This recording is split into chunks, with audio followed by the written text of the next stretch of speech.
Welcome back, everyone. You know, there's a new action thriller movie at the theaters, and here to talk about A Working Man are Bart and Jennifer Mills. Welcome, Bart and Jen. Good morning. All right, so this movie is #2 at the box office right now, so I'm guessing it's pretty good, but you're going to let us know.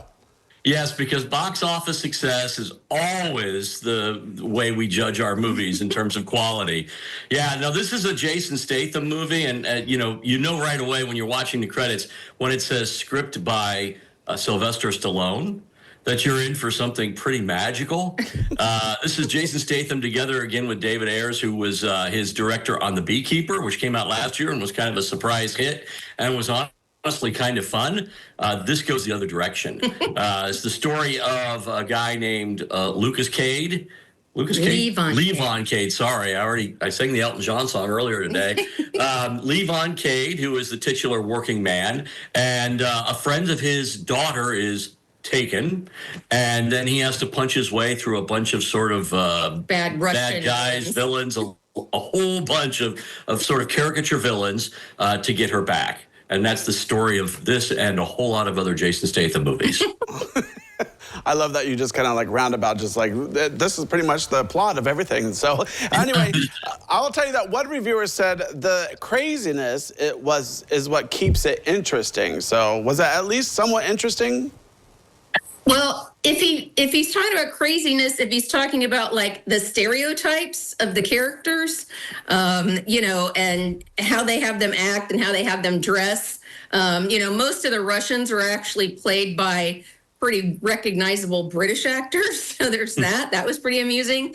I think if you go into this movie thinking it's a comedy, you might like it more. And especially if you see it with someone like him who's going to crack jokes through the whole thing, it's a lot more entertaining.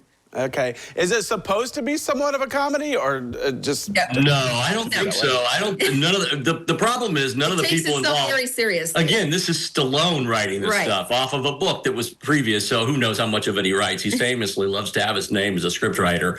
But, I mean, it's so clunky. And Jason Statham is, while he's charismatic to a degree, his whole character is largely based on the absence of charisma. And you got guys like, then you have guys like Michael Pena, who's one of my very favorite actors who shows up in movies and is almost always funny, who's given absolutely nothing to do except because he's Hispanic, give Jason Statham's character enchiladas for lunch. And then, you have, at one point you have a villain who is a billionaire who shows up in a top hat and tails with a cigarette holder. I think it must have been a homage to Burgess Meredith. Yeah. Stallone's old friend. Yeah, I think that's how we picture all billionaires, though, isn't it? Yeah. Pretty much anymore. It's just it's the guy from Monopoly. But he's in this case he's trying to buy himself a 19-year-old virgin. Right. So this movie is 1 hour, 56 minutes, almost 2 hours. It's rated R, I'm guessing, for violence, language. Am I right on that? Yeah. Lots of violence. Yeah. So let's go to our favorite website, Rotten Tomatoes. We all love Rotten Tomatoes. So the Rotten Tomatoes audience gave it an 87% audience approval rating, which sounds to me like you disagree with them.